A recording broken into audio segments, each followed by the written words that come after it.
नमस्कार, मैं मनीष कुमार। चलिए फटाफट करते हैं खबरों की शुरुआत। और आज हम जिस खबर का विश्लेषण करने जा रहे हैं वो खबर आ रही है उत्तराखंड पब्लिक सर्विस कमीशन की तरफ से। आपको बताना चाहेंगे कि 571 पदों पर भर्तियां निकाली गई हैं लेक्चरर की।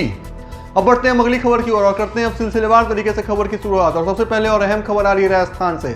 आपको बताना चाहेंगे कि राजस्थान पटवार भर्ती प्रक्रिया के अंतर्गत 10 जनवरी से 24 जनवरी के बीच में परीक्षा का आयोजन होना है। अब इस पे सवाल ये उठ रहा है कि एक तरफ तो अच्छी खबर है कि 4400 पदों पर रिक्तियां निकाली गई हैं, लेकिन अब परीक्षा में सम्मिलित हो रहे अभ्यर्थियों का पक्ष ये है कि जो 10 जनवरी और शुरू के 2 चरण मतलब 6 चरण में परीक्षा होना है 10 जनवरी से 14 जनवरी के बीच में। और आपको बताना चाहेंगे कि ये 14 दिनों के अंतराल के अंदर ही परीक्षा होने हैं, लेकिन जिनका भी परीक्षा 10 जनवरी को मतलब पहले चरण में आयोजित किया जाएगा और जिनका 24 जनवरी को छठा चरण अंतिम चरण में परीक्षा का आयोजन होगा, तो इन दोनों के बीच में 14 दिनों का गैप है। मतलब ये साफ है, उन विद्यार्थियों का कहना है कि अल्फाबेटिकल तरीके से एडमिट कार्ड रोल नंबर आते हैं और फिर उस तरीके से फिर चरण के अंतर्गत परीक्षा होने हैं। तो जिनका फर्स्ट अल्फाबेट में आता है उनका तो फर्स्ट चरण में एग्जाम होगा, और जो लास्ट चरण में देंगे उनको ज़्यादा फायदा मिलेगा। वो फायदा कैसे मिलेगा कि उनको पता चल जाएगा कि क्वेश्चन पेपर जो सेट किया गया है और जो क्वेश्चन एग्जाम में पूछे गए हैं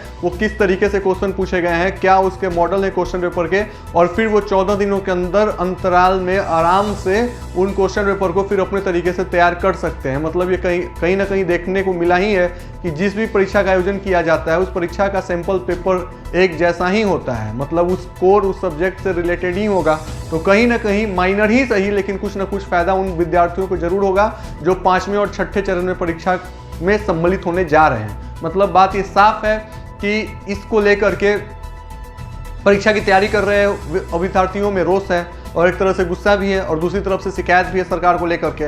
लेकिन अब फिर इस चीज़ को मद्दे रखते हुए अभी भी स्पष्ट रूप से स्पष्टीकरण इस पर नहीं दिया गया है कि 10 जनवरी से 24 जनवरी के बीच में पटवार भर्ती प्रक्रिया का आयोजन किया जाएगा। मतलब ये नोटिफिकेशन को अभी ऐसी आशंका जताई जा रही है, इस पर कोई स्पष्टीकरण अभी सरकार की तरफ से नहीं आया है। अब हम बढ़ते हैं अगली खबर की ओर और आपको बताना चाहेंगे कि अगली खबर आ रही है उत्तराखंड पब्लिक सर्विस कमीशन की तरफ से। आपको बताना चाहेंगे कि 571 पदों पर भर्तियां निकाली गई हैं लेक्चरर की। ये एक अच्छी और बड़ी खबर है, राहत भरी खबर है तमाम उन बेरोजगार युवाओं के लिए जो शिक्षा के क्षेत्र में अपना सुनहरा भविष्य बनाना चाहते हैं। अब आपको बताने चाहेंगे सिलसिलेवार तरीके से कि 1 नवंबर अंतिम डेट है ऑनलाइन फॉर्म फिल करने की। परीक्षा के एग्जैक्ट फिगर और डेट का अभी किसी भी तरह से कोई भी रूप में नोटिफिकेशन जारी नहीं किया गया है, मतलब स्पष्टीकरण नहीं किया गया कि परीक्षा कब होगा। लेकिन 1 नवंबर लास्ट डेट है फॉर्म फिल करने के। 2 या 3 नवंबर 2-3 दिनों का एक्स्ट्रा टाइम मिलता है आपको ऑनलाइन फीस सबमिट करने के लिए। 571 पदों पर परीक्षा है जिसमें से मेल फीमेल तमाम लोग सम्मिलित हैं। अब हम बढ़ते हैं अगली खबर की ओर। अगली खबर आ रही है एयरफोर्स ग्रेड XY से, मतलब एयरमैन। जी हाँ, इस खबर को हम लोगों ने कुछ दिन पहले भी चलाया था कि अच्छी खासी संख्या में भर्तियां निकाली गई थी एयरफोर्स में। जो लोग देश सेवा में जाना चाहते हैं उनके लिए बड़ी खबर है, और अब उन लोगों के लिए उनके सपनों को साकार करने के लिए परीक्षा का जो तिथि है निर्णायक तिथि आ चुका है। आपको बताना चाहेंगे कि 4 नवंबर से 8 नवंबर के बीच में इस परीक्षा का आयोजन होना है। साथ ही साथ इस परीक्षा का आयोजन पहले अक्टूबर के महीने में होना था, लेकिन इस परीक्षा के डेट को आगे एक्सटेंड कर दिया गया कोरोना और बिहार चुनाव को लेकर के। और सबसे बड़ी और अहम बात ये थी कि इस परीक्षा में बिहार में भी तमाम परीक्षाएं का आयोजन इसी डेट में होना था, इसीलिए इस परीक्षा के डेट को और एक्सटेंड कर दिया गया।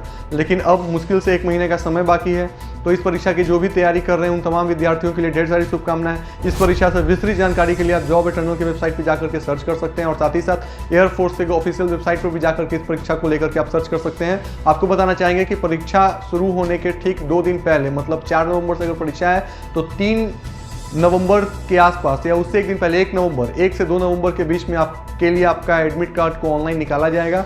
फिर आप वो लेकर के और आप अपने सेंटर पे जा सकते हैं। अब बढ़ते अगली खबर की ओर। अगली खबर आ रही है SSC स्टेनोग्राफर ग्रेड CD की पदों से। जी हाँ, आपको बताना चाहेंगे कि इसके लिए 4 नवंबर अंतिम तिथि है ऑनलाइन फॉर्म फिल करने के लिए।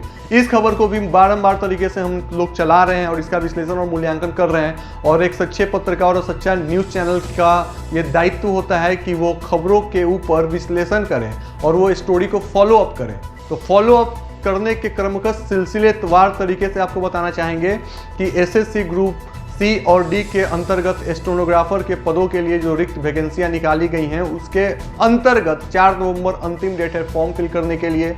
मार्च के महीने में 29 मार्च से 31 मार्च के बीच में इस परीक्षा का आयोजन होना है। साथ ही साथ आपको बताना चाहेंगे कि ये रिक्तियां 2020 और 21 के हैं। जी हाँ, मतलब 2020 और 21 में जो रिक्तियां हैं और जो परीक्षाएं हैं वो होनी हैं। अब बढ़ते हैं अगली खबर की ओर और अगली खबर आ रही है AMU से, यानी अलीगढ़ मुस्लिम यूनिवर्सिटी से। आपको बताना चाहेंगे कि AMU के अंतर्गत जो भी UG और PG लेवल पर विद्यार्थियों के दाखिले होते हैं, नामांकन प्रक्रिया, उसके लिए उनको एंट्रेंस टेस्ट से गुजरना पड़ता है। विभिन्न शहरों में उसके लिए एंट्रेंस टेस्ट का आयोजन किया जाता है। ऑफलाइन तरीके से इस परीक्षा का आयोजन 1 दिसंबर से 5 दिसंबर तक होना है। और आपको बताना चाहेंगे कि इसके लिए जो भी विद्यार्थी तैयारी कर रहे हैं उन सभी को भी ढेर सारी शुभकामनाएं। इसके रिलेटेड आप जानकारी हमारे ऑफिशियल वेबसाइट पर जाकर के सर्च कर सकते हैं, जॉब इंटरनल को।